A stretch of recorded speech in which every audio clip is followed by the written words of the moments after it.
परम पूज्य गुरुदेव के चरणों में कोटि कोटि वंदन। नवकार मंत्र के जाप से शुरुआत करेंगे आज की। ओम ह्रीं नमो अरिहंताणम्। ओम ह्रीं नमो सिद्धाणम्। ओम ह्रीं नमो आयर्याणम्।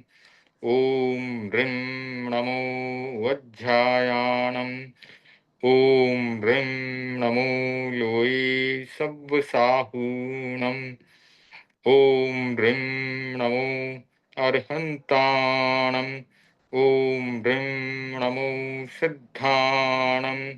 ओम ह्रीं नमो आयर्याणम्। ओम ह्रीं नमो वज्रायाणम्। ओम ह्रीं नमो लोये सब्बसाहूणम्।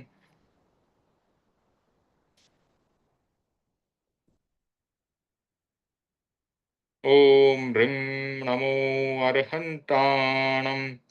ओम ह्रीं नमो सिद्धाणम्। ओम ह्रीं नमो आयर्याणम्। ओम ह्रीं नमो वज्रायाणम्। ओम ह्रीं नमो लोये सब्बसाहूणम्। ओम ह्रीं नमो अरिहंताणम्। ओम ह्रीं नमो सिद्धाणम्। ओम ह्रीं नमो आयर्याणम्। ओम ह्रीं नमो वज्रायाणम्। ओम ह्रीं नमो लोये सब्बसाहूणम्। ओम ह्रीं नमो अरिहंताणम्। ओम ह्रीं नमो सिद्धाणम्। ओम ह्रीं नमो आयर्याणम्। ओम ह्रीं नमो वज्रायाणम्। ओम ह्रीं नमो लोये सब्बसाहूणम्। ओम ह्रीं नमो अरिहंताणम्। ओम ह्रीं नमो सिद्धाणम्। ओम ह्रीं नमो आयर्याणम्। ओम ह्रीं नमो वज्रायाणम्। ओम ह्रीं नमो लोये सब्बसाहूणम्। ओम ह्रीं नमो अरिहंताणम्। ओम ह्रीं नमो सिद्धाणम्। ओम ह्रीं नमो आयर्याणम्। ओम ह्रीं नमो वज्रायाणम्। ओम ह्रीं नमो लोये सब्बसाहूणम्। ओम ह्रीं नमो अरिहंताणम्। ओम ह्रीं नमो सिद्धाणम्। ओम ह्रीं नमो आयर्याणम्। ओम ह्रीं नमो वज्रायाणम्। ओम ह्रीं नमो लोये सब्बसाहूणम्। ओम ह्रीं नमो अरिहंताणम्। ओम ह्रीं नमो सिद्धाणम्। ओम ह्रीं नमो आयर्याणम्। ओम ह्रीं नमो वज्रायाणम्। ओम ह्रीं नमो लोये सब्बसाहूणम्। एषो पंचणमुक्कारो सब्बपावपणासनो मंगलानं च सब्बेसिं परमं हवै मंगलम्। परमं हवै मंगलम्। नवकार मंत्र के जाप के बाद प्रेक्षा ध्यान का प्रयोग करेंगे। सबसे पहले कायोत्सर्ग का प्रयोग करेंगे। प्रेक्षा ध्यान का संकल्प। मैं चित्त शुद्धि के लिए प्रेक्षा ध्यान का प्रयोग कर रहा हूँ। मैं चित्त शुद्धि के लिए प्रेक्षा ध्यान का प्रयोग कर रहा हूँ। मैं चित्त शुद्धि के लिए प्रेक्षा ध्यान का प्रयोग कर रहा हूँ। जिस किसी आसन में सुखपूर्वक बैठ सके ऐसे आसन का चुनाव करें। सुखासन, वज्रासन, पद्मासन, बद्ध पद्मासन या कुर्सी पर बैठ करके यह प्रयोग किया जा सकता है। आंखें कोमलता से बंद। हाथों की मुद्रा वीतराग मुद्रा या ज्ञान मुद्रा। ज्ञान मुद्रा में अंगूठी के साथ तर्जनी अंगुली को मिलाकर बाकी अंगुलियां सीधी रखते हुए उनको घुटने पर रखा जाता है। वीतराग मुद्रा में लेफ्ट हैंड की हथेली पर राइट हैंड की हथेली रखकर उसे गोद में रखते हैं, नाभि से 4 अंगुल नीचे।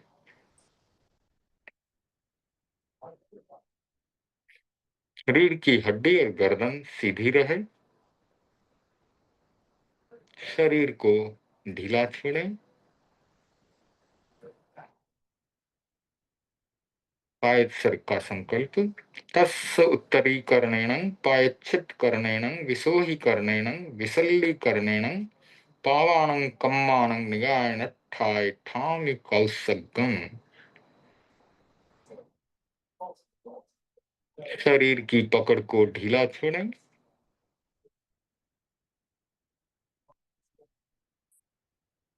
प्रतिमा की भांति अडोल रहें। अपने चित्त को शरीर के एक एक अंग पर ले जाकर उसे शिथिल होने का प्रेम पूर्वक सुझाव देना है। सबसे पहले दाहिने पैर राइट फीट उसके अंगूठे पर ध्यान लगाएं, वहां के स्पंदनों का अनुभव करें। दाहिने पैर का अंगूठा शिथिल हो रहा है, शिथिल हो रहा है, शिथिल हो गया है।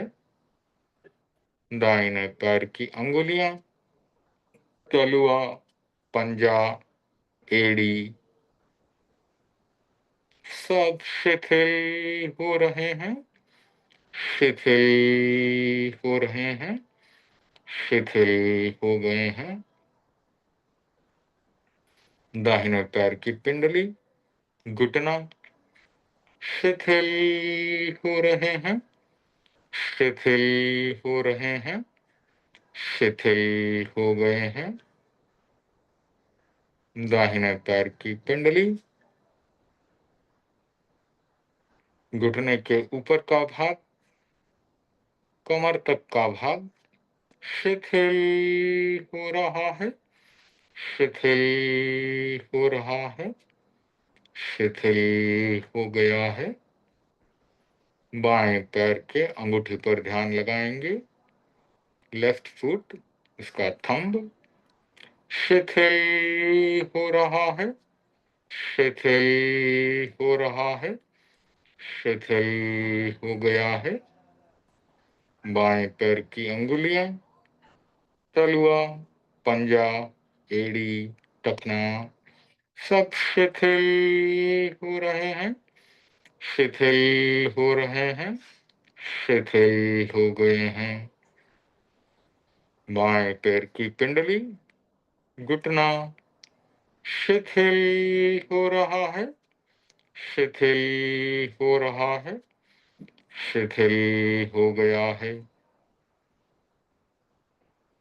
बाएं पैर का घुटने के ऊपर कमर तक का भाग शिथिल हो रहा है, शिथिल हो रहा है, शिथिल हो गया है। अब अपना ध्यान कमर से नाभि तक के भाग पर लगाएं। यह स्वास्थ्य केंद्र है।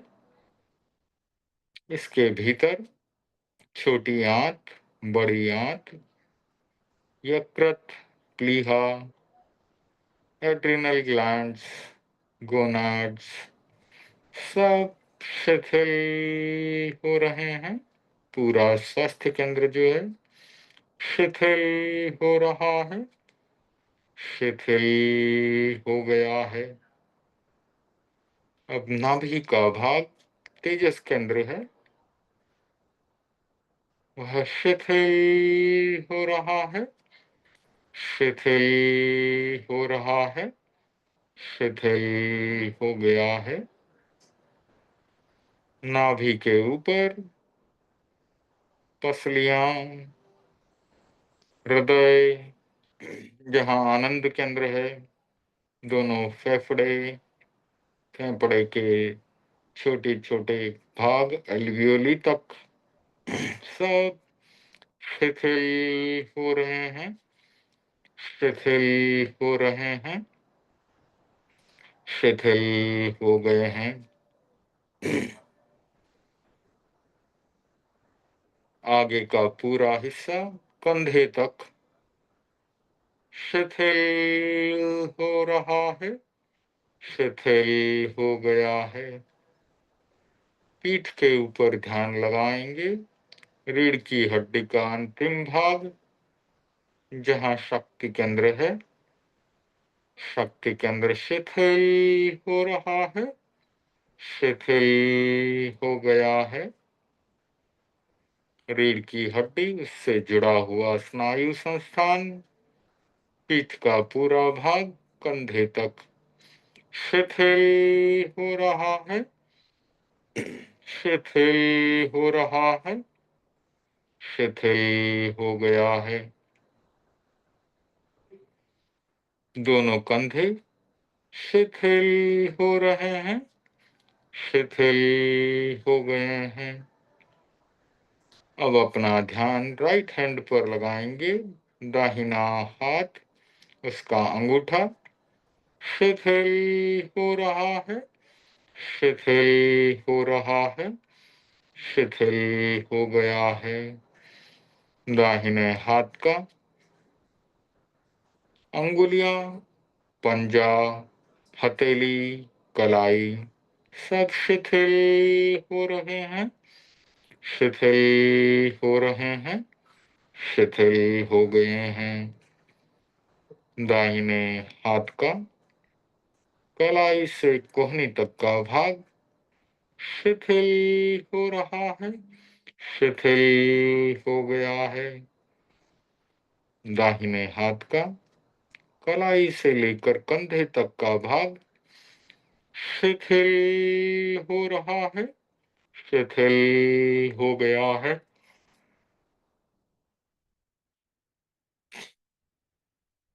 बाएं हाथ का अंगूठा शिथिल हो रहा है, शिथिल हो गया है। बाएं हाथ की अंगुलियां, पंजा, हथेली, कलाई सब शिथिल हो रहे हैं, शिथिल हो रहे हैं, शिथिल हो गए हैं। बाएं हाथ का कलाई से कोहनी तक का भाग शिथिल हो रहा है, शिथिल हो गया है। बाएं हाथ का कलाई से लेकर कंधे तक का भाग शिथिल हो रहा है, शिथिल हो रहा है, शिथिल हो गया है। अब अपना ध्यान कंधे से ऊपर गर्दन पर लगाएं। गर्दन के बीचों बीच विशुद्धि केंद्र है, स्वर यंत्र, थायराइड ग्लैंड्स, पैराथायराइड ग्लैंड, भोजन नलिका, श्वास नलिका सब शिथिल हो रही हैं, शिथिल हो गई हैं।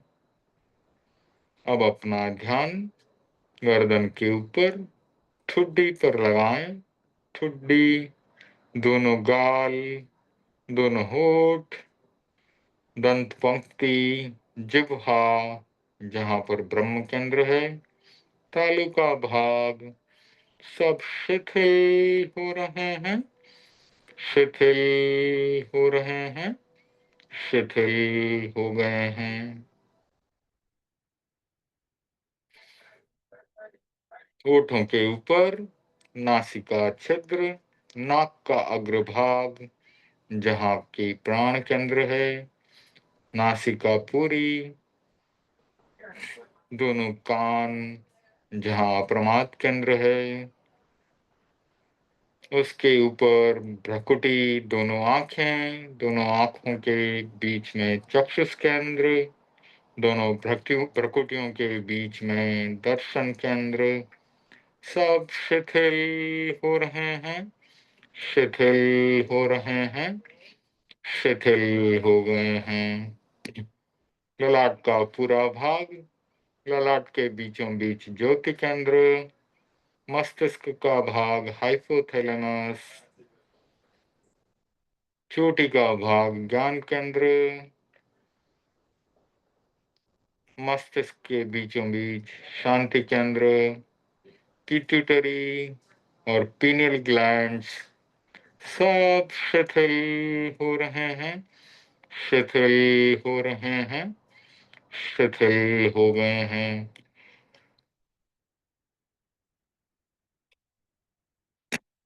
गहरी शिथिलता का अनुभव करें। शरीर की पकड़ को ढीला छोड़ दें, एकदम ढीला। Feel complete relaxation. आत्मा की भिन्नता और शरीर की भिन्नता का अनुभव करें। आत्मा भिन्न, शरीर भिन्न। आत्मा चैतन्य स्वरूप है, शरीर पुद्गल है। दोनों की भिन्नता का अनुभव करें। आत्मा भिन्न, शरीर भिन्न।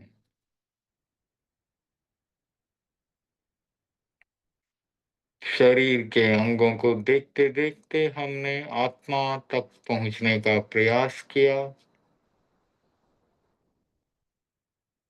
आत्मा पूरे शरीर में फैली हुई है। उसका लक्षण जानना और देखना है, और हम भी ज्ञाता दृष्टा भाव से उसे जानने की, देखने की कोशिश कर रहे हैं।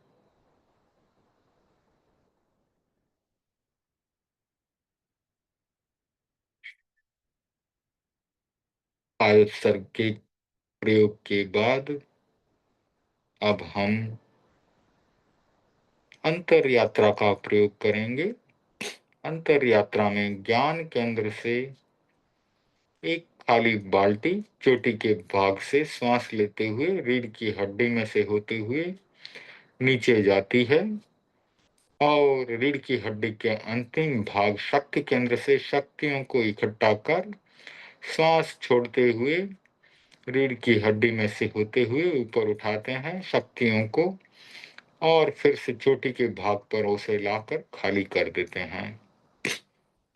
श्वास भरते हुए खाली बाल्टी चोटी के भाग से ज्ञान केंद्र से नीचे जा रही है, रीढ़ की हड्डी में होते हुए रीढ़ की हड्डी के अंतिम भाग कर बाल्टी में शक्तियों को भर देते हैं। श्वास को छोड़ते हुए रीढ़ की हड्डी में से होते हुए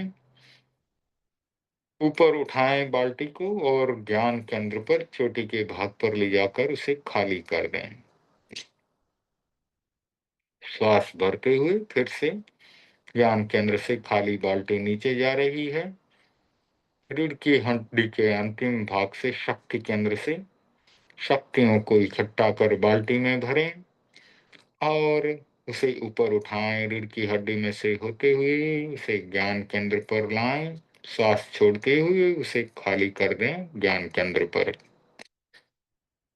फिर से एक बार खाली बाल्टी को ज्ञान केंद्र से रीढ़ की हड्डी में होते हुए श्वास भरते हुए नीचे ले जा रहे हैं, नीचे ले जा रहे हैं। रीढ़ की हड्डी के अंतिम भाग पर शक्तियों को इकट्ठा कर बाल्टी में भरें और श्वास छोड़ते हुए उसे रीढ़ की हड्डी में से होते हुए ऊपर उठाएं, ऊपर उठाएं और ज्ञान केंद्र पर ले जाकर खाली कर दें। फिर से एक बार खाली बाल्टी ज्ञान केंद्र से रीढ़ की हड्डी में से होते हुए नीचे जा रही है, नीचे जा रही है। शक्ति केंद्र पर रीढ़ की हड्डी के अंतिम भाग पर शक्तियों को इकट्ठा करें, बाल्टी में भरें और श्वास छोड़ते हुए उसे ऊपर ले जाएं, ऊपर ले जाएं। रीढ़ की हड्डी में से होते हुए उसे ले जाकर ज्ञान केंद्र पर चोटी के भाग पर शक्तियों को खाली कर दें। अब हम श्वास परीक्षा का प्रयोग करेंगे। अपने चित्त को नाक के अग्रभाग पर लगाएं और आते जाते श्वास को देखें। जैसे एक चौकीदार दुकान के बाहर बैठता है कुर्सी लगाकर, उसी प्रकार अपने चित्त को नासाग्र पर, नाक के अग्रभाग पर बैठाएं। चौकीदार आते जाते ग्राहकों को देखता है दुकान के बाहर या बैंक के बाहर, उसी प्रकार हमें भी आते जाते श्वास को देखना है। श्वास को प्रयत्न पूर्वक लंबा कर सकते हैं, बीच बीच में उसे होल्ड भी कर सकते हैं, कुंभक भी कर सकते हैं, जैसे आपको अनुकूलता लगे। लंबा श्वास लें और लंबा श्वास छोड़ें। पूरा ध्यान श्वास के ऊपर रहे। सिर्फ आते जाते श्वास को देखें। कोई विचार भी आता है तो उसे भी सिर्फ देखें, उसे आने दें। पूरा ध्यान श्वास पर रहे। श्वास आ रहा है, श्वास जा रहा है, श्वास आ रहा है, श्वास जा रहा है।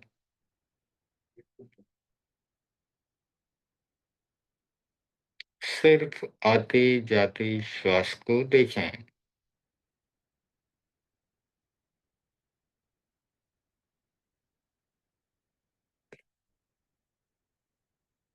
श्वास आ रहा है, श्वास जा रहा है। श्वास परीक्षा का प्रयोग। जब लंबा श्वास लिया जाता है तो क्रोध, मान, माया, लोभ जैसे आवेग हमें नहीं सताते। आपको पता ही होगा, जब क्रोध आता है तो व्यक्ति की श्वास छोटी हो जाती है। दीर्घ श्वास में क्रोध आ ही नहीं सकता, टिक ही नहीं सकता।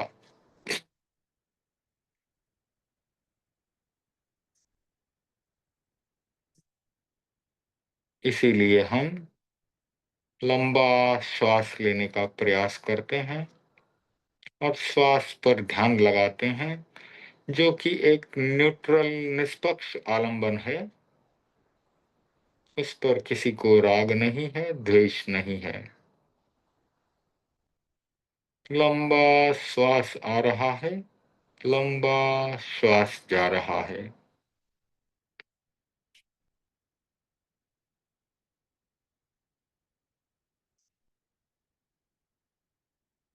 पूरा ध्यान श्वास पर रहे।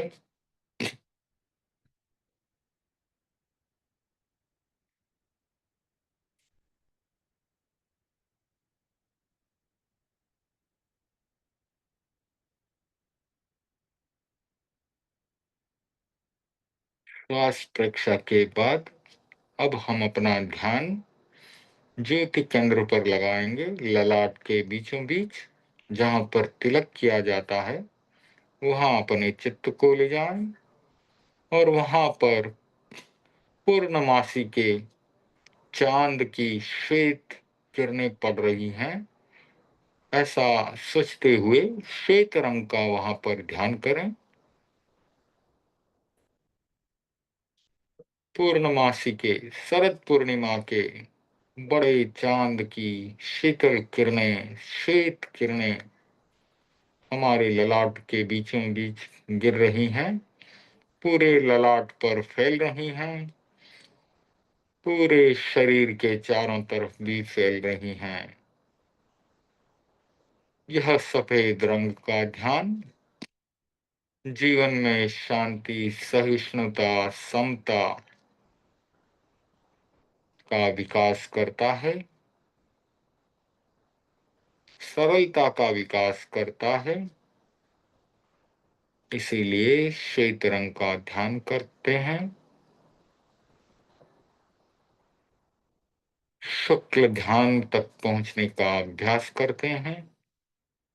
शुक्ल लस्या के विकास के लिए श्वेत रंग का ध्यान करते हैं।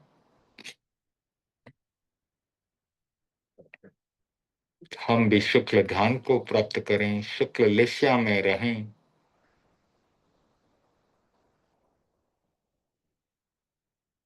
ऐसी शुभकामना, ऐसी मंगल कामना। जैसी ट्यूबलाइट की रोशनी है, पूर्णमासी के चांद की जैसी रोशनी है, वैसी श्वेत रंग की किरणें हमारे ललाट पर पड़ रही हैं, हमारे शरीर पर पड़ रही हैं, हमारे चारों तरफ फैली हुई हैं। शांति, शीतलता, सहिष्णुता, सरलता, समता का विकास कर रही हैं हमारे जीवन में। गहरी शांति और शिथिलता का अनुभव करें।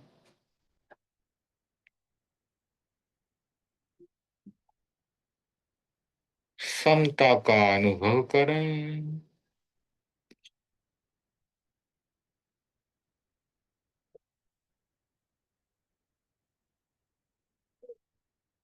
मेरे जीवन में सहिष्णुता का विकास हो रहा है, सरलता का विकास हो रहा है, समता का विकास हो रहा है, शांति का विकास हो रहा है।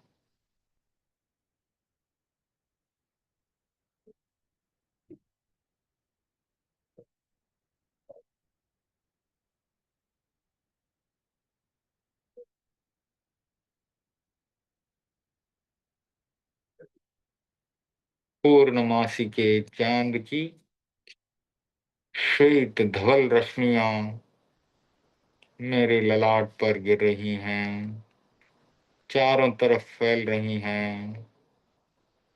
ये शरीर के भीतर भी श्वास के साथ जा रही हैं और श्वास के साथ बाहर आ रही हैं।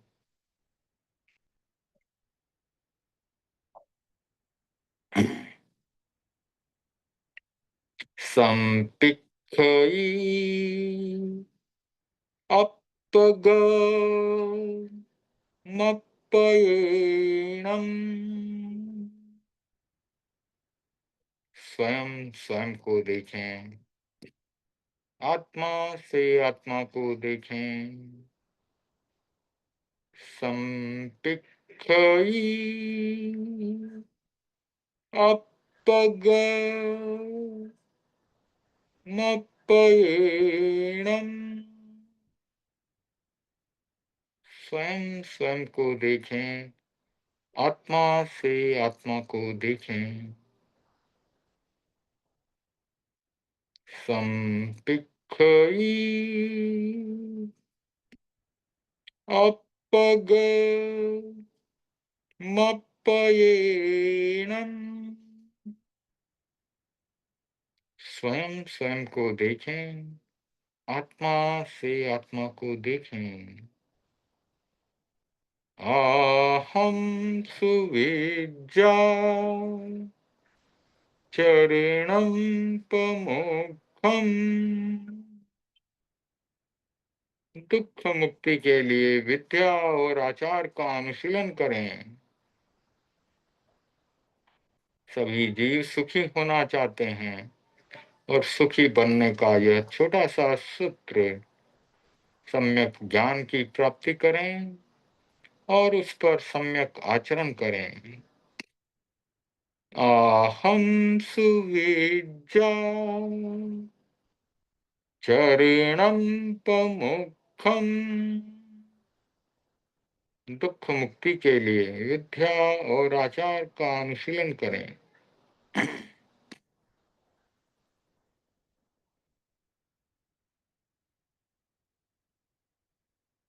अपना सच में से जाओ, मृत्युम भुवेषु कप्पये। स्वयं सत्य को खोजें और सबके साथ मैत्री करें।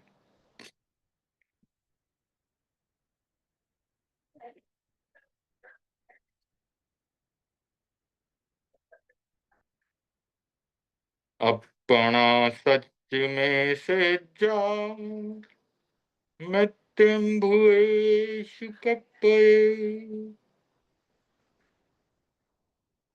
स्वयं सत्य को खोजें और सबके साथ मैत्री करें। अपना सच में से जाओ, मृत्युम भुवेषु कप्पये। स्वयं सत्य को खोजें और सबके साथ मैत्री करें। एगो में सासो अप्पा, नानी दंसन संजुआ। शेषा में बाहिरा भावा, सब्बे संजोग लक्षणा। एक आत्मा शाश्वत है जो ज्ञान और दर्शन लक्षणों से युक्त है। शेष सभी बाहरी भाव संयोग और वियोग लक्षणों वाले हैं। जिसका संयोग होता है उसका वियोग होता है, यह निश्चित प्रकृति का नियम है। एगो में सासो अप्पा, नानी दंसन संजुआ। शेषा में बाहिरा भावा, सब्बे संयोग लक्षणा। एक आत्मा शाश्वत है जो ज्ञान दर्शन लक्षणों से युक्त है। शेष सभी बाहरी भाव संयोग और वियोग लक्षणों वाले हैं। एगो में सासो अप्पा, नानी दंसन संजुआ।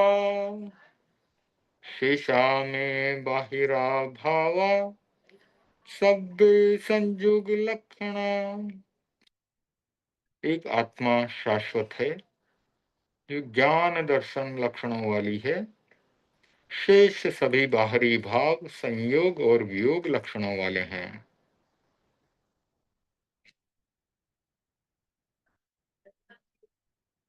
अनुप्रेक्षा के इस प्रयोग के बाद हम 2-3 लंबे श्वास लेते हुए ध्यान के इस क्रम को संपन्न करेंगे।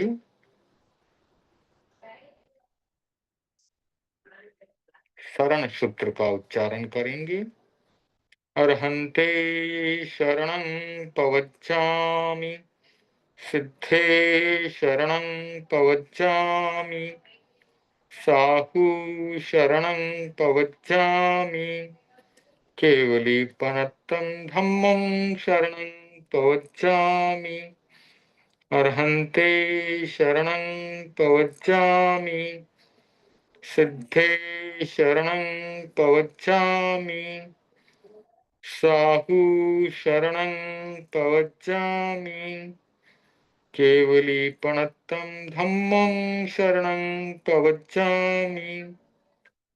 अर्हन्ते शरणं पवज्जामि, सिद्धे शरणं पवज्जामि, साहु शरणं पवज्जामि, केवलीपनत्तं धम्मं शरणं पवज्जामि।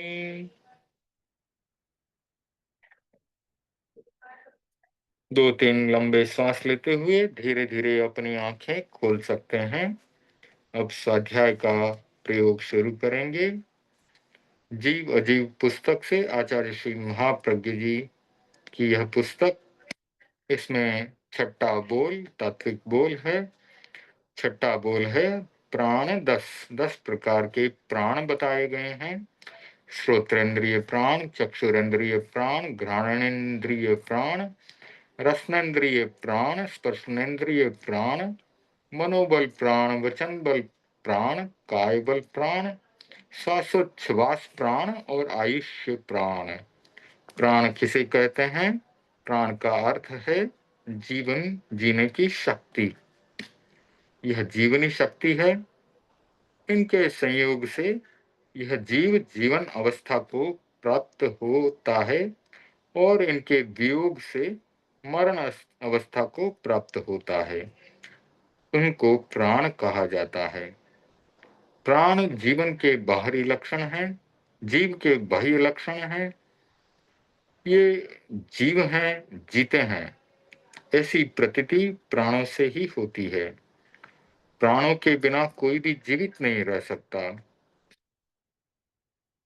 कोई भी जीव जो कि जीवित है, तो उसके जीने के जो लक्षण हैं उन्हें प्राण कहा जाता है।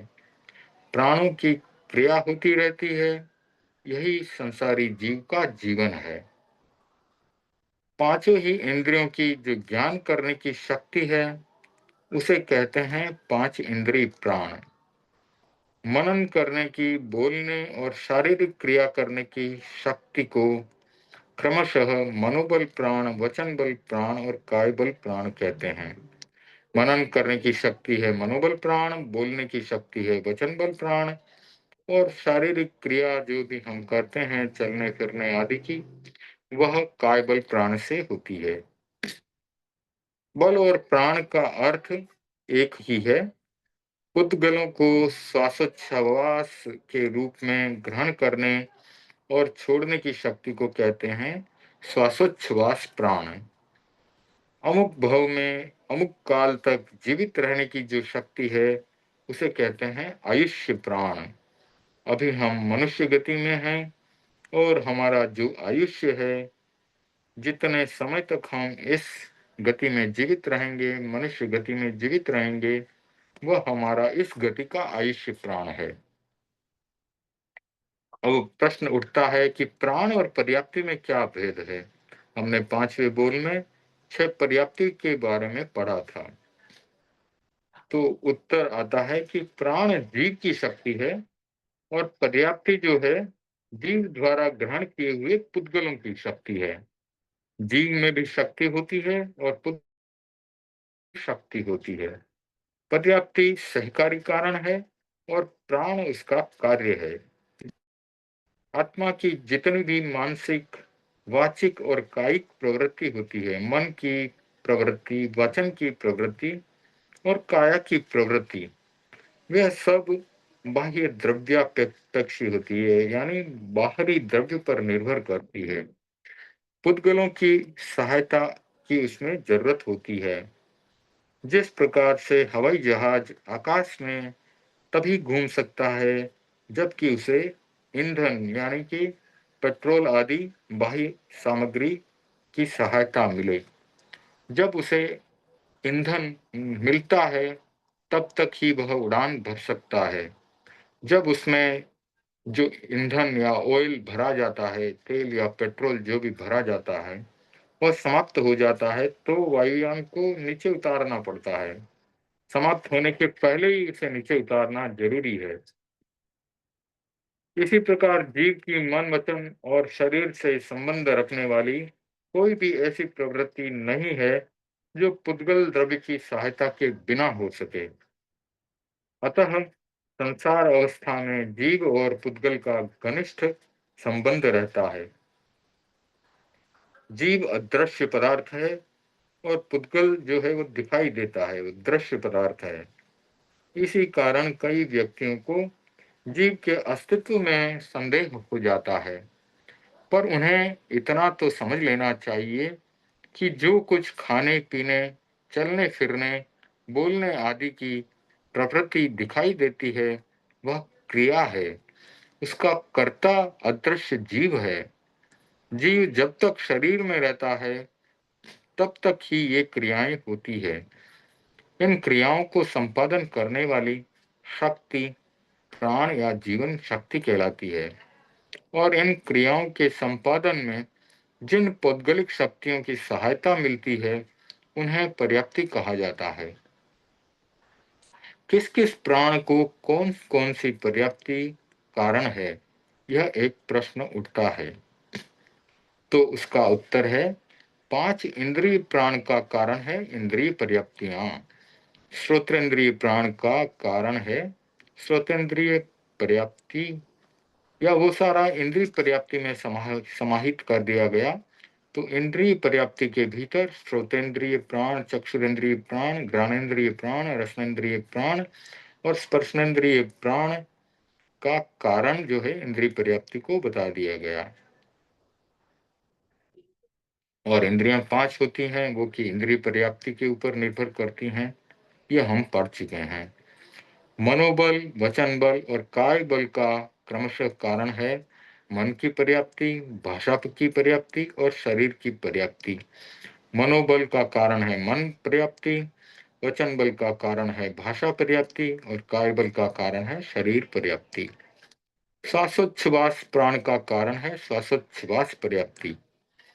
आयुष्य प्राण का कारण है आहार पर्याप्ति, क्योंकि आहार पर्याप्ति के आधार पर ही आयुष्य प्राण टिक सकता है। प्राण या जीवन शक्ति को समझने के लिए मृत्यु क्या है यह समझना भी जरूरी है। वर्तमान शरीर विज्ञान के अनुसार दिमाग, हृदय और फेफड़ों का कार्य संचालन बंद हो जाना ही मृत्यु है। जब इस मानव यंत्र के खास खास पुर्जे जो हैं जीर्ण हो जाते हैं, पुराने हो जाते हैं, तब यह समूचा यंत्र बंद हो जाता है। मानव शरीर के मुख्य अंग हृदय, फेफड़ा तथा दिमाग हैं। जब किसी बीमारी या दुर्घटना से ये तीनों जख्मी या जीर्ण हो जाते हैं या इनकी शक्ति क्षीण हो जाती है, तब इनका काम बंद हो जाता है और यही मृत्यु है। परंतु इस सिद्धांत के विपरीत हमें ऐसे भी अनेक उदाहरण मिलते हैं कि हृदय की गति कई घंटों तक बंद रहने के बाद भी मनुष्य जीवित हो जाता है। 48 घंटों तक श्वास की गति एवं हृदय की गति एकदम बंद रहने के पश्चात भी मानव जीवित पाया गया। ऐसे भी कई उदाहरण हैं जिनमें मानव 40 दिनों तक संदूक में बंद है, जिसमें हवा के प्रवेश और निकास का कोई भी छिद्र नहीं है, बंद रहने के बाद भी जीवित निकला। जैन सिद्धांत के अनुसार जीवन शक्ति के स्रोत दिमाग, हृदय और फेफड़े ही नहीं, किंतु 10 प्राण भी हैं। उन 10 में से किसी एक शक्ति का काम बंद हो जाने पर मृत्यु नहीं होती। जब तक आयुष्य प्राण क्रियाशील है, तब तक किसी एक शक्ति का काम बंद हो जाने पर भी प्राणी जीवित रह सकता है। उक्त उदाहरण में 40 दिनों तक संदूक में बंद प्राणी के पांचों इंद्रियां, हृदय, फेफड़े और दिमाग सभी ने काम करना बंद कर दिया था। बाह्य पौद्गलिक सामग्री के अभाव में वे अपना काम नहीं कर सकते थे, फिर भी उस व्यक्ति में आयुष्य प्राण अपनी क्रिया कर रहा था और उसी के आधार पर जीवन टिका हुआ था। ज्यों ही उसे बाह्य वातावरण का अनुकूल योग मिला, उसकी अवरुद्ध जीवनी शक्ति पुनः क्रियाशील बन गई, फिर से वह जीवित हो गया। शरीर की समस्त क्रियाएं और समस्त अंगों का कार्य संचालन तभी तक हो सकता है जब तक आयुष्य प्राण क्रियाशील होता है। उसके समाप्त होते ही समस्त क्रियाएं संपूर्ण रूप से बंद हो जाती हैं और हम कहते हैं कि उस प्राणी की मौत हो चुकी है। अब और एक प्रश्न आता है कि शरीर हृष्ट पुष्ट है, दिमाग, हृदय, फेफड़ा, पांचों इंद्रियां आदि सभी स्वस्थ हैं, कोई खास बीमारी या दुर्घटना भी नहीं हुई है, फिर भी ऐसा स्वस्थ प्राणी अचानक मर जाता है। ऐसा क्यों होता है, कैसे होता है? उत्तर आता है, उत्तर बाद में। दूसरा प्रश्न और आता है, शरीर वृद्ध है, देह जर्जरित है, भयानक विपत्ति आ पड़ी है, भयंकर बीमारी भी हुई है, फिर भी व्यक्ति नहीं मरता, जीवन काल को बढ़ाई जा रहा है, इसका कारण क्या है? तीसरा प्रश्न है, कहा जाता है कि मनुष्य की जितनी आयु होती है उतना ही वह जीता है, आयुष को कोई भी घटा बढ़ा नहीं सकता, फिर भी हम देखते हैं कि अग्नि में कूदने से निश्चय ही मृत्यु होगी, तेज विष खाने से मरना ही पड़ेगा, इसका क्या रहस्य है? तो उत्तर दिया जा रहा है, आयु के पुद्गल स्वल्प होते हैं, बहुत कम होते हैं, तब स्वस्थ प्राणी की भी दुर्घटना के बिना ही मृत्यु हो जाती है। आयु के पुद्गल अधिक होते हैं तब दुर्घटना और रोग होने पर भी प्राणी आश्चर्यपूर्ण ढंग से जीवित रह जाता है। आयु दो प्रकार की बताई गई है। अपवर्तनीय, जो आयु बंधकालीन स्थिति के पूर्ण होने से पहले भी भोगी जा सके, वह अपवर्तनीय आयु है, यानी जिसमें परिवर्तन किया जा सकता है। अनपवर्तनीय आयु, जो कि बंधकालीन स्थिति के पूर्ण होने से पहले नहीं भोगी जा सकती, उसे बदला नहीं जा सकता, वह अनपवर्तनीय आयु कहलाती है। आगामी जन्म की आयु वर्तमान जन्म में ही निश्चित हो जाती है। उस समय अगर परिणाम अगर मंद हों तो आयु का बंध शिथिल होता है, जिससे निमित्त मिलने पर आयु की बंधी हुई काल मर्यादा घट जाती है। इसके विपरीत अगर परिणाम तीव्र हों तो आयु का बंधन भी गाढ़ होता है, जिससे निमित्त मिलने पर भी बंधी हुई काल मर्यादा घटती नहीं। तीव्र परिणाम जनित गाढ़ बंध वाली आयु शस्त्र विष दुर्घटना आदि के प्रयोग होने पर भी अपनी नियत काल मर्यादा से पहले पूर्ण नहीं होती। परंतु मंद परिणाम जनित शिथिल बंध वाली आयु शस्त्र विष और दुर्घटना का योग होते ही अपनी नियत काल मर्यादा समाप्त होने के पहले ही अंतर मुहूर्त में भोग ली जाती है। अंतर मुहूर्त जो है 48 मिनट से भी कम का समय होता है। एक समय से लेकर 48 मिनट के भीतर भीतर के समय को अंतर मुहूर्त कहते हैं। आयु के इस शीघ्र भोग को अपवर्तना या अकाल मृत्यु कह दिया जाता है और नियत स्थिति तक आयु को भोग लेने को अनपवर्तना या काल मृत्यु या स्वाभाविक मृत्यु कहते हैं। अपवर्तनीय आयु सोपक्रम होती है, उपक्रम सहित होती है। तीव्र शस्त्र, तीव्र अग्नि आदि जिन निमित्तों से अकाल मृत्यु होती है, उन निमित्तों का प्राप्त होना उपक्रम है। अनपवर्तनीय आयु सोपक्रम और निरुक्रम दो प्रकार की होती है। इस आयु को अकाल मृत्यु लाने वाले उक्त निमित्तों की प्राप्ति होती भी है और नहीं भी होती है। उक्त निमित्त मिलने पर भी अनपवर्तनीय आयु वालों की मृत्यु पूर्ण नहीं होती, वे जीवित ही रहते हैं। वे अकाल मृत्यु किसी भी हालत में प्राप्त नहीं कर सकते। हर एक प्रकार की दुर्घटना में वे बच निकलते हैं।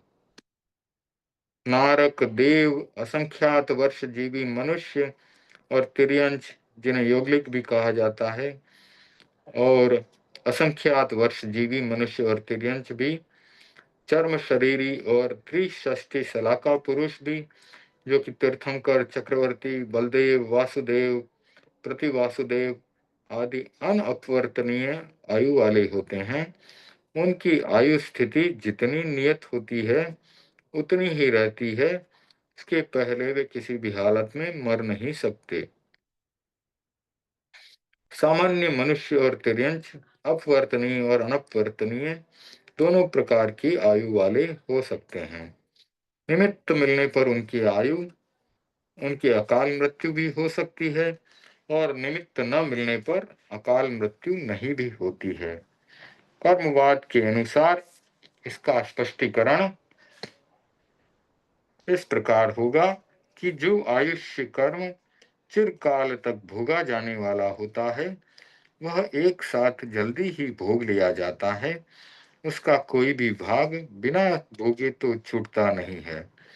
उदाहरण के लिए, जैसे यदि घास की सघन राशि में एक तरफ से छोटी सी अग्नि की चिंगारी छोड़ दी जाए, तो वह चिंगारी एक एक तिनके को क्रमशः जलाते जलाते उस राशि को जलाने में काफी समय लगा सकती है। परंतु वही चिंगारी अगर घास की शिथिल राशि में छोड़ दी जाए तो कुछ ही क्षणों में वह समुची राशि को जला डालेगी। दो समान वस्त्रों के टुकड़े समान पानी में भिगोए गए हैं। उनमें से एक कपड़े को फैलाकर सुखाया गया और दूसरे को समेट कर, तो जो फैलाकर सुखाया गया कपड़ा है वह जल्दी सूख जाएगा और दूसरा जो समेटा हुआ है वह देरी से सूखेगा। पानी का परिमाण और कपड़े की शोषण क्रिया समान होने पर भी कपड़े के संकोच और फैलाव के कारण सूखने में देरी और जल्दी का फर्क पड़ जाता है। इसी प्रकार समान परिमाण युक्त अपवर्तनीय और अनपवर्तनीय आयु के भोगने में भी सिर्फ देरी और जल्दी का ही अंतर पड़ता है और कुछ भी नहीं। इस प्रकार से ये छठे बोल का, जिसमें 10 प्राणों का विस्तार से वर्णन था, उसका हमने अध्ययन किया। अभी हम तीर्थंकर चारित्र पुस्तक में से, जो कि सुमेरमल जी स्वामी मंत्री मुनिश्री जी ने लिखी है, उसका अध्ययन करेंगे। पिछले स्वाध्याय में हमने श्री अजितनाथ भगवान और श्री संभवनाथ भगवान के बारे में सुना था।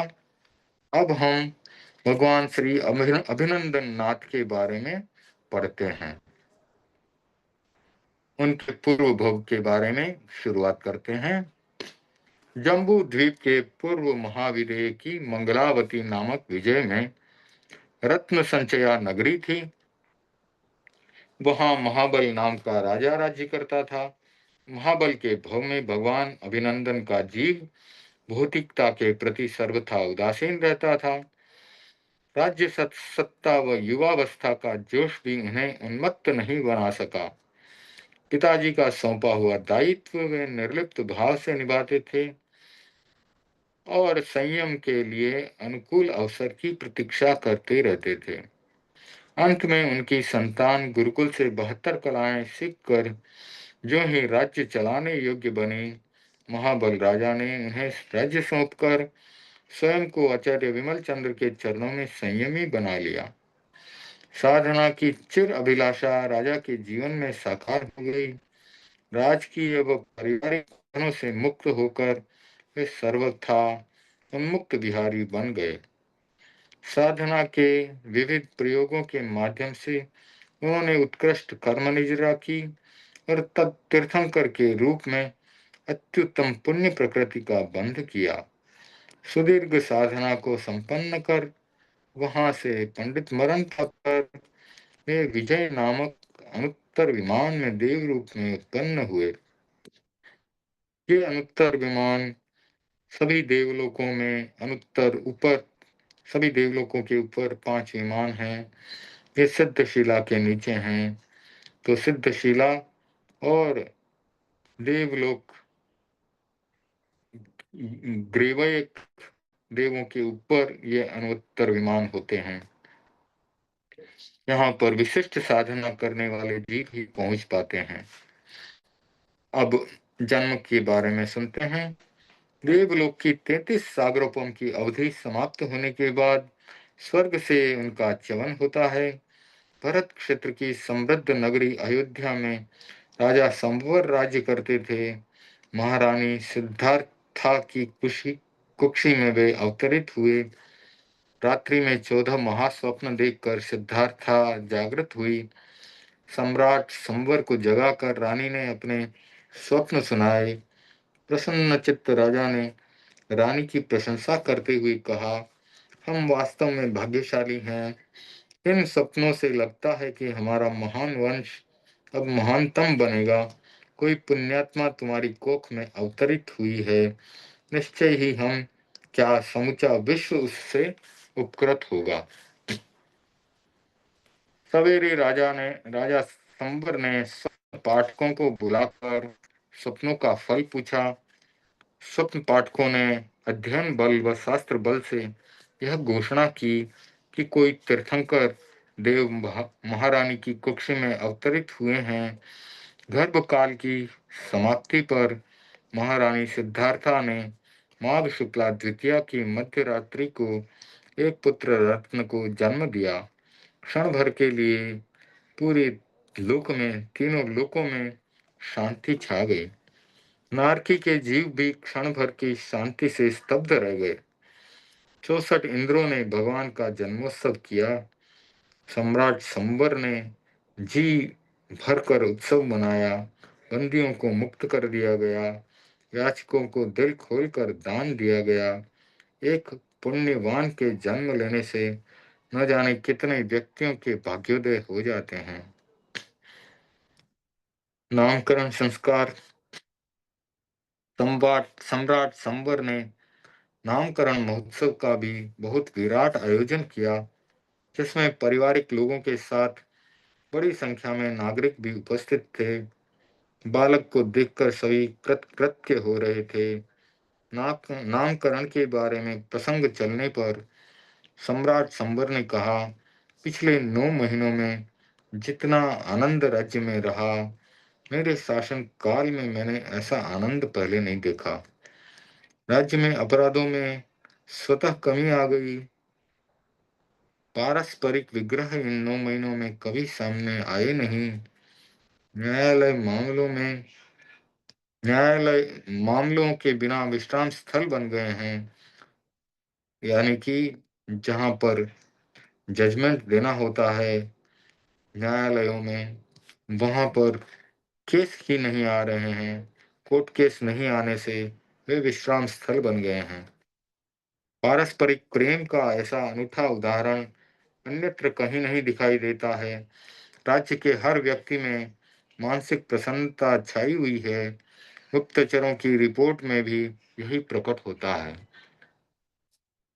अतः मेरी दृष्टि में आनंदकारी नंदन का नाम अभिनंदन कुमार रखना चाहिए। सबको यह नाम तुरंत जच गया।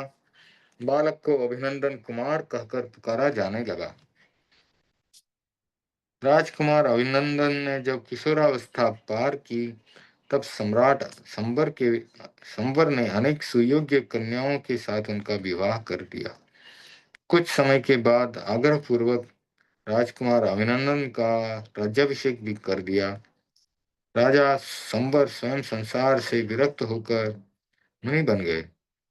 सम्राट अभिनंदन राज्य का संचालन कुशलता के साथ करने लगे। राज्य में व्याप्त अभूतपूर्व आनंद व अनुपमेय शांति से लोगों में अपार सात्विक आस्था पैदा हो गई। घर में रहते हुए भी उनका जीवन ऋषि तुल्य बन गया था। इंद्रिय जन्य वासनाओं से वे सर्वथा ऊपर उठे हुए थे। सुदीर्घ राज्य संचालन तथा भोगावली कर्मों के निशेष हो जाने के बाद उन्होंने अपने उत्तराधिकारी को राज्य सौंप दिया तथा विधि के अनुसार वर्षीदान देने लगे। उनकी वैराग्य वृत्ति से अनेक राजा व राजकुमार प्रभावित हुए। वे भी उनके साथ संयमी होने को उद्यत हो गए। निश्चित तिथि माघ शुक्ला द्वादशी थी। दिन 1000 व्यक्तियों के साथ सहस्रास्त्र 1000 व्यक्तियों के साथ सहस्रास्त्र सहस्राम्र उद्यान में पंचमुष्टि लोच करके प्रभु दीक्षित हुए। सहस्राम्र यानी जहां पर सहस्त्र आम के पेड़ हों। 1000 सहस्त्र यानी 1000, तो 1000 आम के पेड़ों के कारण शायद उस उद्यान का नाम सहस्राम्र उद्यान पड़ गया हो सकता है। दीक्षा के दिन उनके बेले की तपस्या थी। तिलोयना पन्नति में केले के तप का उल्लेख भी मिलता है। दूसरे दिन साकेतपुर में राजा इंद्रदत्त के यहाँ भगवान ने प्रथम पारणा किया। 18 वर्षों तक अभिनंदन मुनि ने कठोर तपश्चर्या द्वारा अपूर्व कर्म निर्जरा की। वर्धमान परिणामों में शुक्ल ध्यानारूढ़ होकर उन्होंने क्षपक श्रेणी प्राप्त कर ली। घाती कर्मों को क्रमशः क्षय करके उन्होंने केवल ज्ञान की प्राप्ति की। जिस दिन वे सर्वज्ञ बने उस दिन अयोध्या में विराजमान थे। भगवान की प्रथम प्रवचन के साथ ही तीर्थ की स्थापना हो गई। बड़ी संख्या में बड़ी संख्या में भव्य लोगों ने साधु व श्रावक के व्रत ग्रहण किए। तीर्थंकर अभिनंदन जन्मे तो लोगों में आनंद छा गया था। उनके राज्यकाल में विग्रह समाप्त हो गया था और उनके तीर्थंकर प्रत्व काल में भव्य लोगों को भावतः आनंद मिलने लगा। निर्वाण। आर्य क्षेत्र में गंध हस्ती की भांति भगवान दीर्घ काल तक विचरते रहे। बाद में अपना अंत काल निकट जानकर उन्होंने 1000 मुनियों के साथ संवेद शिखर पर अनशन प्रारंभ किया। 1 मास के अनशन में शैलेशी पद पाकर समस्त कर्मों का क्षय करके उन्होंने सिद्धत्व को प्राप्त कर लिया। देवों और मनुष्यों ने मिलकर भगवान के शरीर की निहरण क्रिया विधि पूर्वक संपन्न की।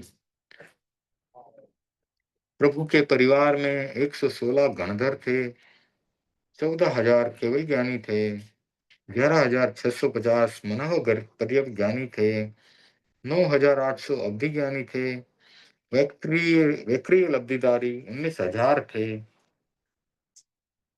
14 पूर्वी चतुर्दश पूर्वी भी जिन्हें कहा जाता है वे 1,500 थे।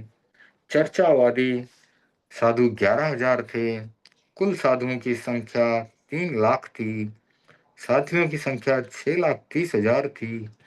श्रावक 2,88,000 थे। श्राविकाएं कुल मिलाकर 5,27,000 थी। उनकी माता का नाम सिद्धार्था था, पिता का नाम संवर था। नगरी अयोध्या नगरी थी। वंश इक्ष्वाकु वंश था। गोत्र काश्यप गोत्र था। लक्ष्मण वानर लक्षण उनके उनके लक्षण वानर का था। वर्ण स्वर्ण वर्ण था। शरीर की ऊंचाई 350 धनुष। यक्ष यक्षेश यक्षिणी काली। कुमार काल 12,50,000 पूर्व। राज्यकाल 8 पूर्वांग अधिक 36.5 लाख पूर्व। छद्मस्त काल 18 वर्ष। कुल दीक्षा पर्याय 8 पूर्वांग कम 1 लाख पूर्व हुई।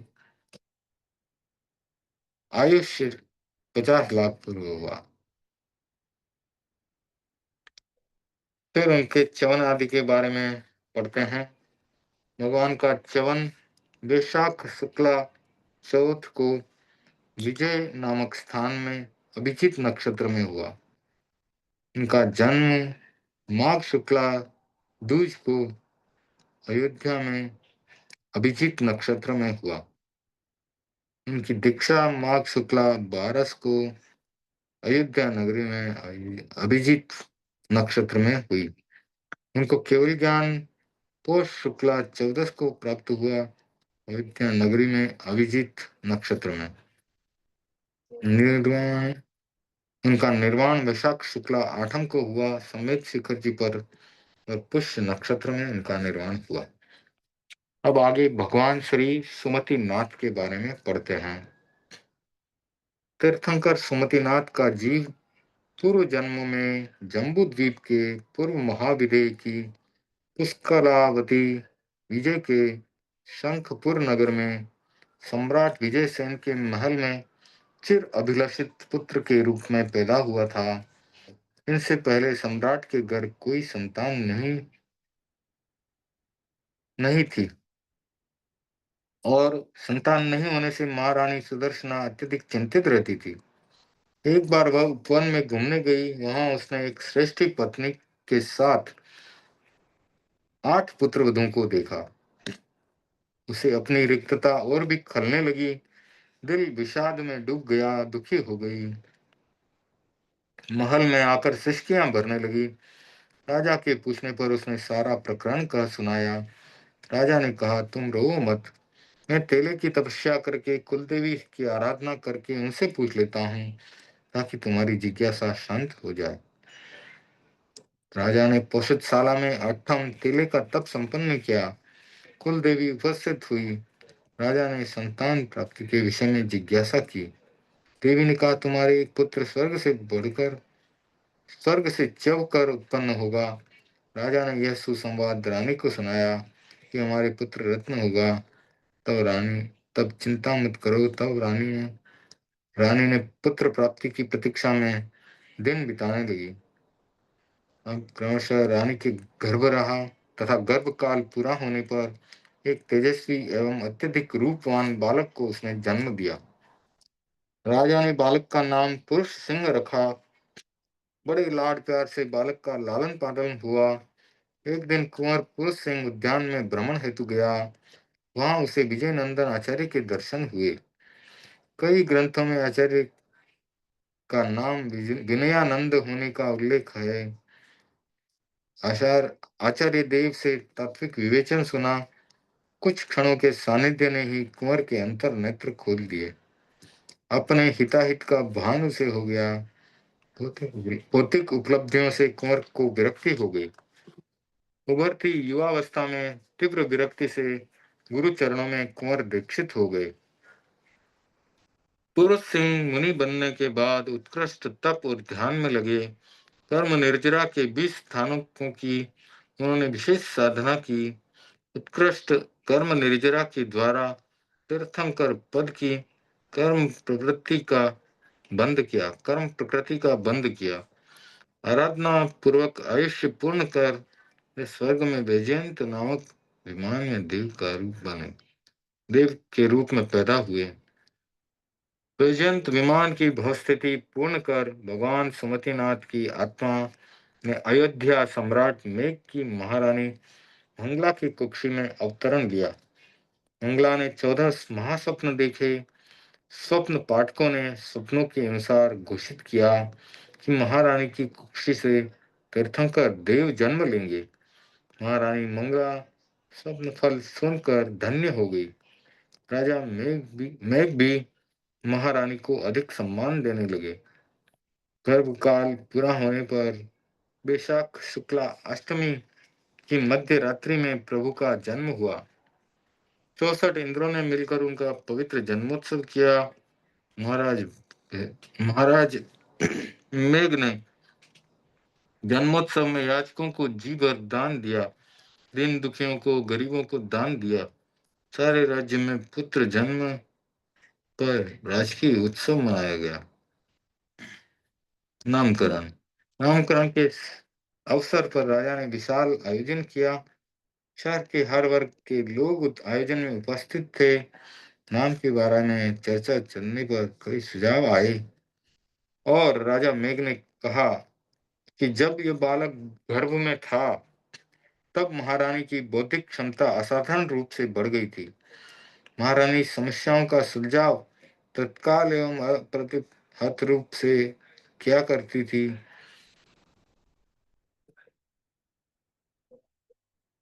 महारानी समस्याओं का सुलझाव तत्काल कर देती थी। राजकीय मामलों को हल करने की उसमें विशेष दक्षता आ गई थी।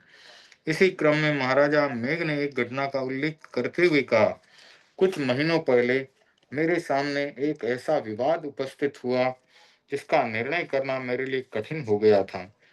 एक साहूकार के 2 पत्नियां थी। एक के एक पुत्र था, दूसरी के कोई संतान नहीं थी। दोनों के परस्पर प्रेम होने के कारण पुत्र का लालन पालन दोनों समान रूप से किया करती थी। अकस्मात पति के गुजर जाने से संपत्ति के अधिकार के लिए दोनों झगड़ने लगी। पुत्र वर भी दोनों अपना अपना अधिकार जताने लगी। नादान बच्चा दोनों को माँ का कर पुकारता था। उसके लिए यह निर्णय करना कठिन था कि उसकी माँ वास्तव में कौन सी है। मगर पंचों के माध्यम से यह विवाद राजा के समक्ष लाया गया। कहीं दूर अंचल में वो बालक उत्पन्न हुआ था, अतः नगर में इस विषय में किसी को भी प्रामाणिक जानकारी नहीं थी। मैंने बहुत प्रयत्न किया असली माता का पता लग जाए, किंतु मैं असफल रहा। ये राजा कह रहे हैं। इसी उलझन से ग्रसित होने से एक दिन राजा को भोजन में देरी हो गई। तत्काल महारानी ने कहलवाया कि महिलाओं का विवाद तो हम निपटाएंगे। तो महारानी ने कहा कि वे स्वयं अपना विवाद निपटाएंगे। जो दोनों सेठ की पत्नियों का विवाद है वो महारानी ने निपटाने का निर्णय लिया। तो राजा को कहा कि आप भोजन करिए। मैं उलझा हुआ था ही रानी को अधिकार देकर के तुरंत ऊपर चला गया। यानी राजा ने रानी को अधिकार दे दिया पूरा और स्वयं ऊपर चला गया। रानी ने विवाद की सामान्य पूछताछ करने के बाद उन माताओं से कहा, मेरे मस्तिष्क में एक हल सूझा है। पुत्र की तुम दोनों दावेदार हो, पुत्र एक है, तुम दो हो, इसलिए क्यों नहीं इस बालक के दो टुकड़े करवा दिए जाएं, ताकि आधा आधा हिस्सा दोनों को ही मिल जाएगा। क्या तुम्हें यह स्वीकार है? महारानी की कठोर मुद्रा को देखकर प्रपंच रचने वाली महिला ने सोचा, मेरा क्या जाएगा, बालक तो मेरा है नहीं, मर जाएगा तो जैसी मैं हूं वैसी यह दूसरी पत्नी भी सेठ की हो जाएगी। ऐसा विचार कर उसने तुरंत हाँ कर दी। यह बात सुनते ही पुत्र की असली माता का हृदय फटने लगा। उसने सोचा, पुत्र मर जाएगा तो बहुत बुरा होगा, इससे तो अच्छा है कि यह विमाता के ही पास रह जाए, मैं दूर से ही इसे देखकर संतोष कर लूंगी। यह सोचकर उसने कांपते हुए स्वरों में कहा, नहीं नहीं महारानी जी, मैं ही झूठी हूँ, पुत्र इसका ही है, अतः इसे मरवाइए मत, इसे दे दीजिए, मुझे कोई आपत्ति नहीं है। सुनने वाले दंग रह गए, सोचने लगे ये झूठी थी फिर भी विवाद बढ़ा रही थी। सुनते ही नारायणी रानी ने अपना निर्णय सुनाया, पुत्र उसका नहीं इसका ही है। जो यह कह रही है कि मैं झूठी हूँ, यही असली माता है। मात्र हृदय को मैं जानती हूँ। माता अपने अंगजात शिशु को कभी मृत देखना नहीं चाहती। वह महिला झूठी है जिसमें बच्चे की मौत की बात सुनकर भी सिहरन नहीं छूटी, कोई कंपन नहीं हुआ। पर छूटे कैसे, बेटा उसका है ही नहीं। तब रानी ने कठोरता से कहा कि सच बोल वरना कोड़े बरसेंगे। उस महिला ने तुरंत सच सच बता दिया कि पुत्र असली माता को सौंप दिया गया। जब मुझे महलों में इस न्याय का पता लगा तो मैं महारानी की कुशलता और सूझबूझ पर चकित रह गया। मैंने सोचा यह गर्भगत बालक का ही प्रभाव है, तथा मेरे चिंतन में बालक का नाम सुमति कुमार रखा जाए। उपस्थित लोगों ने कहा कि यही नाम ठीक है, क्योंकि इस नाम के साथ गर्भकालीन घटनाओं का इतिहास जुड़ा हुआ है। आवश्यक चूरनी में यह घटना कुछ भिन्न रूप में मिलती है। महारानी बालक को चीरने की बात न कर कहकर सिर्फ इतना ही कहती है कि मेरे गर्भ में भावी तीर्थंकर है, उसका जन्म हो तब तक बालक मुझे सौंप दो, बाद में निर्णय हो जाएगा। इस बात के लिए नकली माँ तुरंत रजामंद हो जाती है, किंतु असली माँ मना करती है, पुत्र विरह की व्याकुलता प्रकट करती है। रानी उसकी व्याकुलता देखकर उसके पक्ष में निर्णय दे देती है।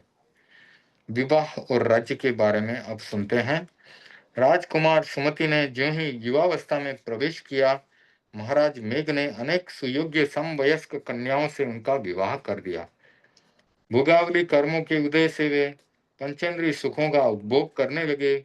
अवसर देखकर सम्राट मेघ ने राजकुमार सुमति का राज्याभिषेक किया और स्वयं निवृत्त होकर साधना में रत हो गए। राजकुमार सुमति राजा बनकर राज्य का समुचित समुचित रूप से संचालन करने लगे। जनता के दिलों में राजा के प्रति गहरी आस्था थी। लोग उनको यथा नाम तथा गुण मानते थे। उनका जो भी आदेश होता लोग श्रद्धा से स्वीकार कर लेते थे। राजकीय व्यवस्था बहुत ही सुंदर रूप से चल रही थी। भोगावली कर्मों के क्षीण होने पर नरेश संयम की ओर प्रवृत्त हुए। लोकांतिक देवों के आगमन के बाद भगवान ने वर्षी दान देना शुरू किया। निर्धारित तिथि वैशाख शुक्ला नवमी के दिन 1000 व्यक्तियों के साथ पंचमुष्टि लोच करके सावध्य युगों का सर्वथा त्याग कर दिया। उन्होंने भोजन करके दीक्षा ली थी। कुछ ग्रंथों में आपके द्वारा छठ भक्त यानी बैल की तपस्या होने का उल्लेख भी मिलता है। दूसरे दिन विजयपुर के राजा पद्म की यहाँ उनका प्रथम पारना हुआ। भगवान 20 वर्ष तक छद्मस्त काल में उत्कृष्ट साधना करते हुए विचरे। धर्म ध्यान और शुक्ल ध्यान से विशिष्ट कर्म निर्जरा करके प्रभु ने यथा यथाख्यात चारित्र प्राप्त किया तथा 13वें गुणस्थान में 3 घाती कर्मों का क्षय करके सर्वज्ञता प्राप्त की। देवों ने उत्सव किया, संवत्सरण की रचना की गई। देव दुंदुभि सुनकर लोग बड़ी संख्या में प्रवचन में उपस्थित हुए। भगवान ने प्रथम देशना में तीर्थ की स्थापना की, आगार और अणगार धर्म की विशेष विवेचना दी। बड़ी संख्या में लोगों ने अपनी अपनी शक्ति के अनुसार महाव्रत या अणुव्रत ग्रहण किए। भगवान ने अपना आयुष्य निकट समझकर 1000 साधुओं के साथ समेत शिखर पर चढ़कर 1 महीने का अनशन किया और मुक्ति का वरण किया। प्रभु के परिवार में गणधर 100 थे, केवल ज्ञानी 13,000 थे, मन पर्यज्ञानी 10,450 थे, अभिज्ञानी 11,000, वैक्री लब्धिधारी 18,400 थे, चतुर्दश पूर्वी यानी 14 पूर्वी 2,400 थे, चर्चावादी साधु 10,450, चर्चावादी 10,450 और साधारण साधु 3,20,000 थे। साध्वियां 5,30,000 थी, श्रावक 2,81,000 थे और श्राविकाएं 5,16,000 थी। माता का नाम मंगला था, पिता का नाम मेघ, नगरी अयोध्या। ये वंश जो था वो इक्ष्वाकु वंश था। गोत्र काश्यप गोत्र था, लक्षण क्रौच, वर्ण स्वर्ण, शरीर की ऊंचाई 300 धनुष, यक्ष तुम्बुरु, यक्षिणी महाकाली, कुमार काल 10 लाख पूर्व, राज्य काल 12 पूर्वांग अधिक 29 लाख पूर्व, छद्मस्तता का काल 20 वर्ष, कुल दीक्षा का काल 12 पूर्वांग कम 1 लाख पूर्व। आयुष्य था उनका कुल 40 लाख पूर्व का, उसमें से दीक्षा का काल 1 लाख पूर्व में 12 पूर्वांग कम। अब उनके 5 कल्याणक के बारे में जानते हैं।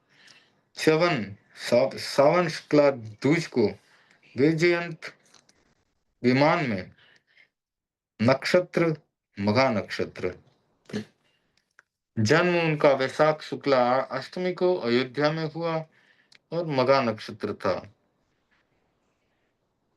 केवल केवल ज्ञान चैत्र शुक्ला 11 को हुआ अयोध्या नगरी में और मघा नक्षत्र में।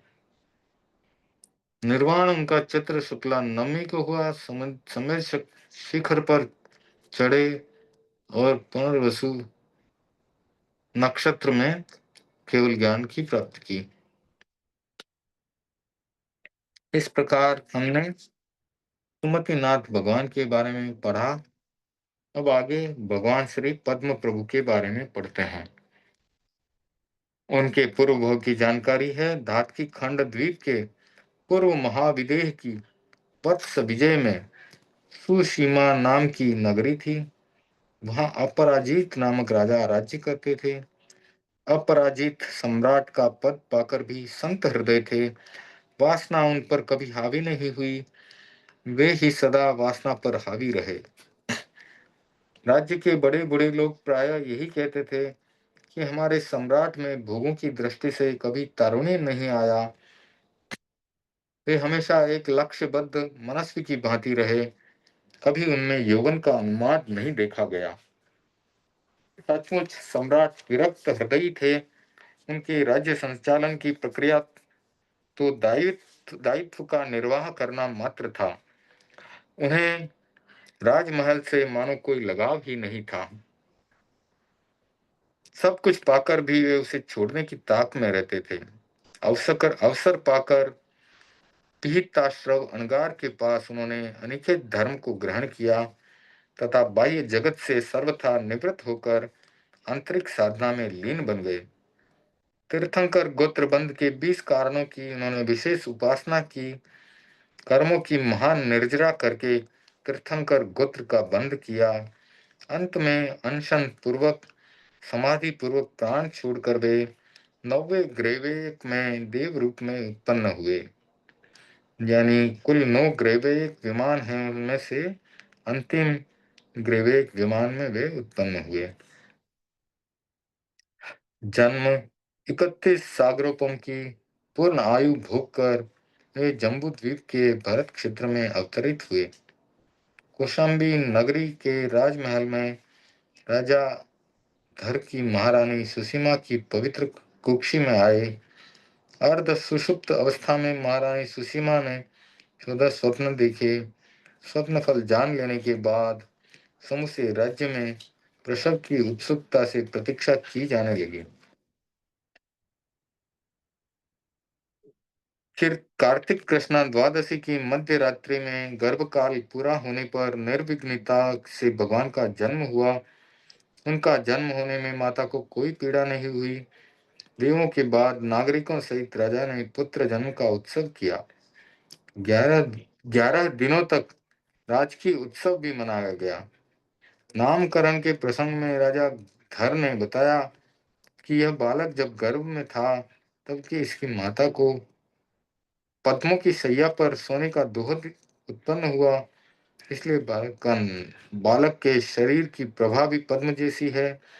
अतः इसका नाम पद्म प्रभ कुमार ही रखा जाए। सबने पद्म प्रभ कुमार नाम से बालक को पुकारा। विवाह और राज्य।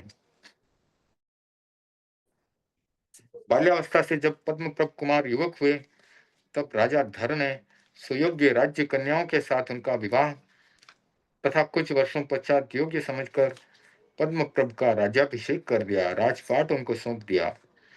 राज्य प्रशासन का दायित्व सौंपकर राजा स्वयं साधना में लीन हो गए। पद्मप्रभ निर्लिप्त भाव से प्रजा का पालन करने लगे। अवस्था के साथ उनमें उन्माद नहीं जगा, अपितु वात्सल्य और प्रेम उभरा। प्रजा के हित चिंतन में उनका सारा समय बीतता, कभी विश्राम नहीं करते। उनके संरक्षण में लोग सर्वथा निश्चिंत थे। एक प्रकार से वे उन सबके पारिवारिक मुखिया के रूप में अभिन्न व आत्मीय बन गए थे। लंबे अरसे से राज्य का दायित्व निभाने के बाद भोगावली कर्मों के क्षय होने पर भगवान दीक्षा के लिए उद्यत हुए। लोकांतिक देवों ने 5वें स्वर्गलोक से आकर निवेदन किया, प्रभु विश्व के आध्यात्मिक उन्नयन के लिए प्रयत्न कीजिए। समय आ गया है, अब धर्म चक्र का प्रवर्तन करिए।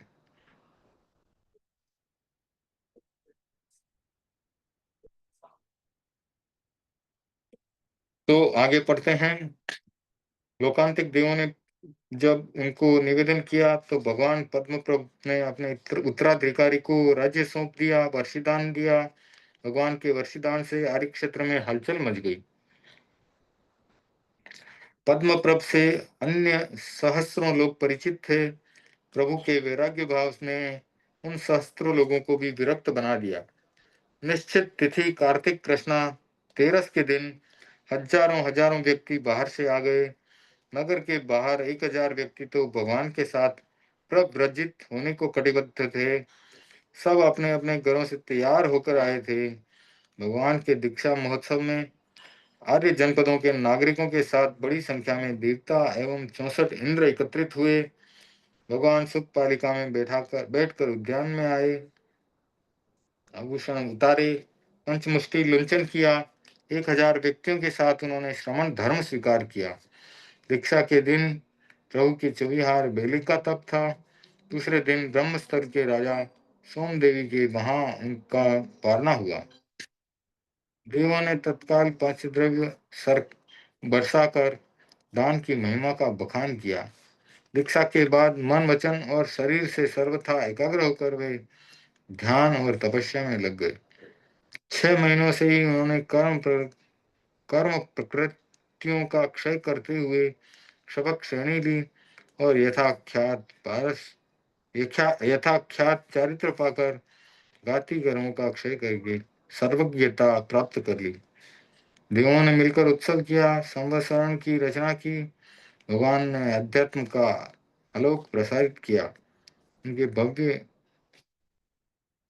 उनके भव्य लोग उससे आलोकित हुए और उन्होंने अगार व अनगार धर्म ग्रहण किया। भगवान के प्रथम प्रवचन में ही चारों तीर्थ स्थापित हो गए। भगवान आर्य जनपद में विचरते रहे। लाखों लाखों भवी लोग उनकी अमृत वाणी से प्रतिबोध पाते रहे। अंत में अपने आयुष्य का अंत निकट देखकर 103 मूल्यवान 103 मुनियों के साथ समित शिखर पर चढ़े। उन्होंने एक मास के अनशन में योगों का निरोध कर 4 अघातिक कर्म वेदनी आयुष्य नाम और गोत्र इनका क्षय करके सिद्धत्व को प्राप्त कर लिया। कई ग्रंथों में 308 मुनियों के साथ सम्मेद शिखर पर चढ़ने का उल्लेख आता है। प्रभु का परिवार गणधर थे 107, केवल ज्ञानी 12,000, 5 महापरिज्ञानी महापरिज्ञानी 10,300 थे, अवधि ज्ञानी 10,000 थे, एकरी लब्धिदारी 16,800 थे।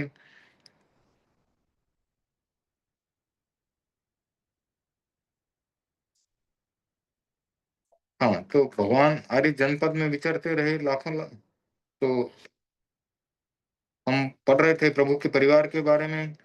तो मनोपरियोग ज्ञानी 10,300 थे, अवधि ज्ञानी 10,000 थे, केवल ज्ञानी 12,000 थे, वक्री लब्धिदारी 16,800 थे, चतुर्दश पूर्वी 2,300 थे, चर्चावादी 9,600 थे, साधु 3,30,000 थे, साध्वियां 4,20,000 थी, श्रावक 2,76,000 थे और श्राविकाएं 5,05,000 थी। उनकी माता का नाम सुसीमा था, पिता का नाम धर, नगरी कौशंबी नगरी थी, वंश इनका इक्ष्वाकु वंश था, गोत्र काश्यप गोत्रीय थे, लक्ष्मण कमल का जो कमल का उनके लक्षण था, वर्ण उनका लाल रंग का था, शरीर की ऊंचाई 250 धनुष रह गई थी, उनके शरीर की ऊंचाई 250 धनुष थी, यक्ष कुसुम नाम का था, यक्षिणी श्यामा नाम की थी, कुमार काल 7.5 लाख पूर्व का था, राज्य काल 16 पूर्वांग अधिक 21.5 लाख पूर्व था, छद्मस्त काल 6 महीने का था, कुल दीक्षा का पर्याय था 16 पूर्वांग कम 1 लाख पूर्व, आयुष्य 30 लाख पूर्व का था। उनके 5 कल्याणक के बारे में पढ़ते हैं। उनका चवन माघ कृष्णा छठ को हुआ, स्थान था नोवा ग्रेवेक और चित्रा नक्षत्र में आए थे।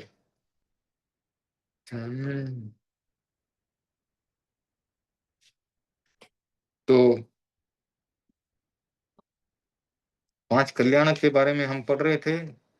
चवन माघ कृष्णा छठ नवा ग्रेवेक से पधारे थे और चित्रा नक्षत्र में जन्म कार्तिक कृष्ण 12 को कौशाम्बी नगरी में और चित्रा नक्षत्र में, दीक्षा कार्तिक कृष्णा 13 को कौशाम्बी नगरी में चित्रा नक्षत्र में, केवल ज्ञान चैत्र शुक्ला पूर्णिमा को कौशाम्बी नगरी में और चित्रा नक्षत्र में हुआ। निर्वाण मिक्सर कृष्णा 11 को संवेद शिखर पर चित्रा नक्षत्र में हुआ। अब आज का जो स्वाध्याय का क्रम है हम यहीं समाप्त करेंगे। कोई भी प्रश्न है तो पूछा जा सकता है। अगले स्वाध्याय में हम भगवान श्री सुपरश्वनाथ के बारे में पढ़ेंगे और अगला बोल भी लेंगे, जीव अजीव का भी स्वाध्याय हम करेंगे। उसमें 7वां बोल आएगा जो कि 5 प्रकार के शरीर के बारे में है। तो कोई प्रश्न है तो पूछा जा सकता है, नहीं तो हम आज मंगल पाठ करेंगे। परम पूज्य गुरुदेव की आज्ञा से सुने मंगल पाठ। ओम ह्रीं नमो अर्हंताणम, ओम ह्रीं नमो सिद्धाणम, ओम ह्रीं नमो आयर्याणम, ओम ह्रीं नमो वज्झायाणम, ओम ह्रीं नमो लोये सव्वसाहुणम्। एषो पंचणमुक्कारो सव्वपावपणासनो मंगलाणं च सव्वेसिं परमं हवै मंगलम्। चत्तारि मंगलम् अर्हन्ता मंगलं, सिद्धा मंगलं, साहु मंगलं, केवलीपणत्तो धम्मो मंगलं। चत्तारि लोगुत्तमा अर्हन्ता लोगुत्तमा, सिद्धा लोगुत्तमा, साहु लोगुत्तमा, केवलीपणत्तो धम्मो लोगुत्तमो। चत्तारि शरणं पवज्जामि, रन्ते शरणं पवज्जामि, सिद्धे शरणं प्रवज्जामि, साहु शरणं प्रवज्जामि, केवलीपणत्तं धम्मं शरणं प्रवज्जामि। धम्मो मङ्गलमुक्तिष्ठम् अहिंसा संयमोतो देवावितं नमन्सन्ति यस्य धम्मे सयामणो जहातुमस्य पुक्फेषु भमरो आवियैरसं न यपुक्थं किलामेयि सोऽयपिणेयप्ययं ये मे समनामुत्ता ये लोये सन्ति साहुनो विहङ्गमावपुक्फेषु दानवत्ते शणैरया वयं च वित्तिं लब्धामो कहं वयं च वित्तिं लब्धामो न एको युवहं मयि अहा गणेषु रीयन्ति पुप्फेषु भमराजः महूकार समाबुद्धा ये भवन्ति अनिश्रिया नानापिण्डरया दन्ता तेन उच्यन्ति साहुनो। बेमी ये भगवान महावीर की वाणी है। चैत्ताभारहं वासं चक्रवर्ती महिड्यो संति संति करेलुए तत्तो गई मनुत्तरम देवदानव गंधर्वा जख रक्षस किन्नरा बंभयारिं नमन संति दुक्करम जय करन्ति तम सर्वमंगल मांगल्यम सर्वकल्याण कारणम प्रधानम सर्वधर्माणां जैनम जयति शासनम मंगलम भगवान वीरो मंगलम गौतमो गणि मंगलम स्थूलिभद्राढ्य जैन धर्मोस्तु मंगलम मंगलम मतिमान भिक्षु मंगलम भारमल्लकः मंगलम राय चंद्राढ्य मंगलम तुलसी गुरु महाप्रज्ञोस्तु मंगलम महाश्रमणोस्तु मंगलम तेरा पंथोस्तु मंगलम विघ्नहरण मंगलकरण स्वाम भिक्षुनो नाम गुणोलख सुमरण कर्या तरे अचिंत्या काम विघ्नहरण मंगल करण स्वाम भिक्षुनो नाम गुणोलख सुमरण कर्या सरे अचिंत्या काम विघ्नहरण मंगल करण स्वाम भिक्षुनो नाम गुणोलख सुमरण कर्या सरे अचिंत्या काम सरे अचिंत्या काम सरे अचिंत्या काम अंगूठे अमृत बसे लब्धि तना भंडार श्री गुरु गौतम सुमरिये मन वांछित फलदातार मन वांछित फलदातार वसग्गहरम पासम पासम वंदामिकम गणमुक्कम विषहर विष निन्नासम मंगल कल्याण आवासम विषहर फुल्लिंग मंथम कंठे धारई जय श्यामणो तस् घरोग मारी दुष्ट जरा जंति उसामम चिट्ठौ दूरे मंतो तुझ प्रणामो वि बहुफलो होई नर तिरियेसु विपा नर तिरियेसु विजीवा पावन्ति न दुःख दोहगम तु असम्मत्ते लते चिंतामणि कप्पपाय बुभ्ये पावन्ति अभिघ्रेणम जीवा ऐरामरम थाणम इह संतु महायश भक्ति भर निभरेण ह्येण ता देव दिज बोहिं भवे भवे पास जनचंद भवे भवे पास जनचंद। आप सबका बहुत बहुत धन्यवाद। आप इस स्वाध्याय के उपक्रम से जुड़े और इसके द्वारा हम सबको लाभ मिल रहा है। ओम और हम आज की मीटिंग को यहीं पर संपन्न करेंगे।